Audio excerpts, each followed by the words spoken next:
Welcome to Diplomatic Passport, the daily weekday COVID-19 show that keeps you up to date with developments the world over, in the region, and of course, in Zimbabwe. I'm Robert Mkondiwa, and I will be traveling beyond the headlines with you today. Of course, we haven't been with you over the past couple of days because we've been going around and onto the ground, and you shall be seeing those interactions that we had with communities all around the country. However, at the moment, globally, COVID-19 cases now stand at a little over 6.7 million confirmed cases and close to 400,000 deaths, no less, and 325,000 recoveries. Now, the United States of America has the highest number of COVID-19 cases in the world, sitting at 1.924 million. That's close to 2 million it is recorded. And it also has 110,000 deaths plus and a 37.2% recovery rate. The United States is followed by Brazil in South America, which now has 615,000 confirmed cases and 34,000 plus deaths and about 275,000 recoveries. Of course, in Brazil, they also recorded one of the highest spikes in a single day's death rate. Today, they had 1,500 people dying in a single day. That's almost a death a minute. Now, Spain, which at the beginning of the pandemic suffered the hardest blow, is now fourth on the global rankings with 287,000 plus cases and a pleasing recovery rate of 68.45%. Now, other countries that make up that top 10, that unenviable top 10, I must add, are countries including Russia, the United Kingdom, which sits at number 2 actually, which both have just over 280,000 cases. Also, there's Italy, India, Germany, France, and Peru, which is at the bottom of that list with 183,000 plus confirmed COVID-19 cases and a fatality rate that currently stands at 2.75% and a 41% recovery rate. Now, in Zimbabwe, as of the latest data, of course, released by the Ministry of Health and Childcare, the figures and statistics stand like this. The country now has 237 confirmed cases, including 31 recoveries and 4 deaths. 15 new cases were recorded just yesterday, and these are all returnees from South Africa who have now been isolated. Harare is still the epicenter with 79 cases, followed by Matabeleland South, which has 40 cases. Mashonaland East ranks at the bottom with only 1 active case of COVID-19 at the moment. To date, Zimbabwe has tested 50,920 people, and this is a very poor testing rate out of a population of about 15 million people. Now, in the midst of these numbers surging, Zimbabwe had not yet put in place a facility for COVID-19. And if you should know, the figures for Zimbabwe are really a bit worrying because more people have been arrested in the country for not wearing masks than there have been people tested. Go figure. Perhaps the ZRP should take over the testing. Now, most, if not all, COVID-19 cases in Zimbabwe were being treated from home, and some were isolated in quarantine centers. As of today, Zimbabwe has now finished renovating and equipping Parirenyatwa Hospital to allow it to admit COVID-19 patients, a process which took 5 weeks, no less. Now, our correspondent, Takuzwa Chihambakwe, the Evergreen, was on the ground to show us around the newly upgraded, exclusively COVID-19 patients ward. Later, Parirenyatwa Group of Hospitals is ready to start taking in COVID-19 patients. As you can see here, we've got a test line that's connected to this ventilator where doctors have been running tests to see if everything is functioning well, and we've been advised that everything is on point.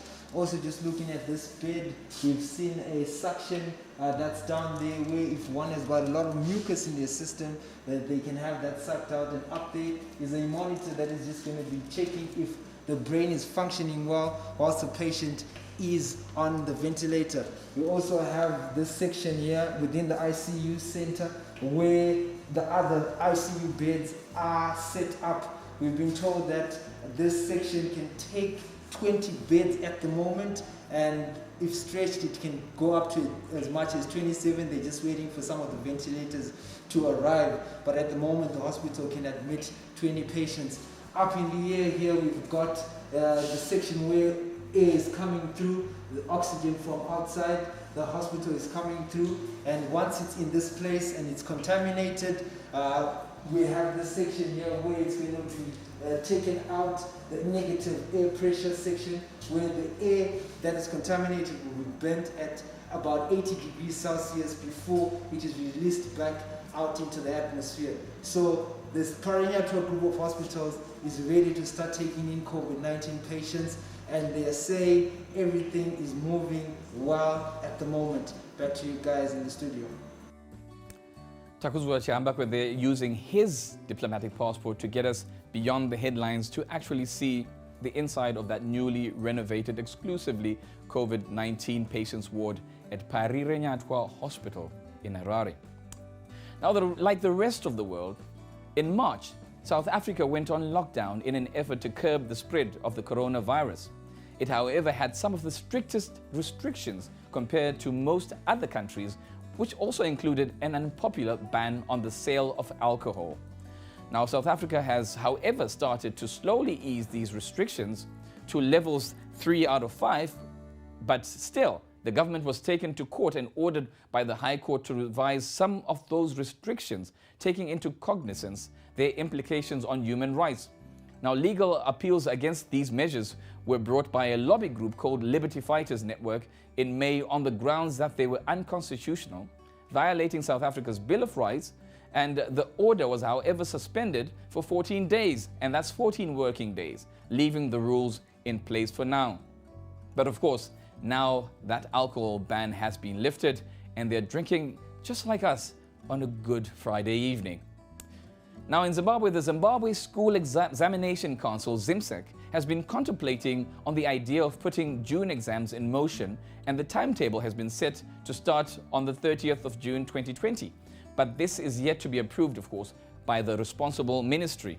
Now, teachers in the country have described the holding of these public examinations in June this year as risky. National ordinary and advanced level examinations are set to start, but educators are concerned that holding the examinations without addressing the key fundamentals will be suicidal and may expose both candidates and invigilators to COVID-19. Now, we spoke to the Progressive Teachers Union of Zimbabwe president, Takavere Joe, and this is what he had to say. Safety and welfare for teachers is catered for.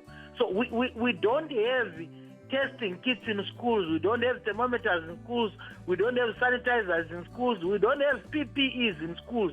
We have not also designed how we are going to test more than 600,000 candidates, O-level and the A-level candidates, as well as 136,000 teachers, as well as 50,000 ancillary staff. So to simply put a timetable for writing June exams without putting the health and welfare conditions of the teachers and pupils, I think it's an non-starter, and those examinations cannot be invigilated by teachers. Takavere Joe there making his sentiments known. Now, the Zimbabwe Teachers Association Chief Executive Officer, Sifiso Ndlovu, shares similar sentiments on the matter.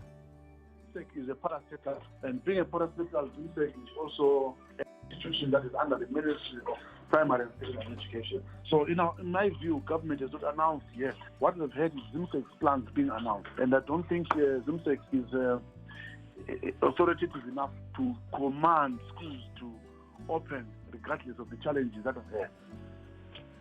Until we hear from the ministry, it will be immature for us to respond to ZIMSEC as if it is the one that has got authority over teachers who must exercise that right. Now, frontline workers, especially from the health industry, have become the darlings of the world during this time because of the work that they're doing, and as such, they've earned the trust of everyone across the world. But in South Africa, criminals saw this as an opportunity to carry out a rather ingenious heist plan. A group of armed robbers dressed in PPEs, pretending to be health officials, have left South Africans in disbelief after robbing a Checkers supermarket in KwaZulu-Natal. The robbery reportedly took place on Wednesday morning, and the robbers were dressed in white with masks and gloves and made off with 200,000 rands, no less. So there we have it. When you fall in love with a certain group of people, there's always going to be that person who's going to take advantage and taint it all. And now we'll have to really scrutinize and make sure that whoever masquerades as a doctor or a nurse is indeed a doctor or a nurse. Fortunately, we don't have those sort of incidents here in the frontiers of Zimbabwe. And it is here in the frontiers of Zimbabwe that we shall keep on the pulse of the COVID-19 story.